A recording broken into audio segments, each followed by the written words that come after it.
बिस्मिल्लाहिर्रहमानिर्रहीम। अस्सलामुअलैकुम। वेनिस का ईरान के साथ बातचीत के लिए रवाना होना। लबनान में तातुल ने जंग बंदी को धमकी दी। क्या हम इनके लिए सिर्फ एक फुटनोट है?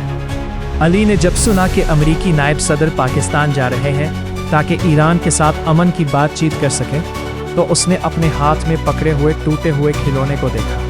इसके घर की दीवारें अब मलबे का ढेर है। क्या वो हमारे बारे में भी बात करेंगे? इसने अपनी माँ से पूछा। लाइक करें और सब्सक्राइब का बटन दबाएं। 10 अप्रैल 2026 की सुबह जब जेडी वेनिस इस्लामाबाद की तरफ रवाना हुए तो पूरा मशरिक वस्ता सांस रोके हुए था। लेकिन अली के लिए इस जंगबंदी का कोई मतलब नहीं था। इसराइल ने लबनान में हमले जारी रखे हैं। गुज़श्ता रोज़ जब अमरीकी और ईरानी वफूद आराम कर रहे थे, इसराइली तैयारों ने बेरूत पर बम बरसाए।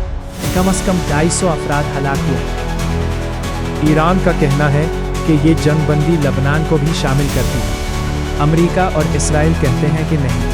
अली की माँ फातिमा कहती हैं, वो कहते हैं कि ये जंगबंदी है, मेरे लिए तो ये जंग है।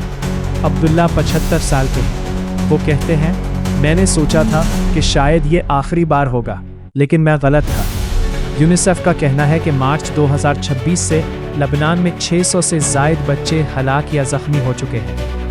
फातिमा ने एक हाथ उठाया।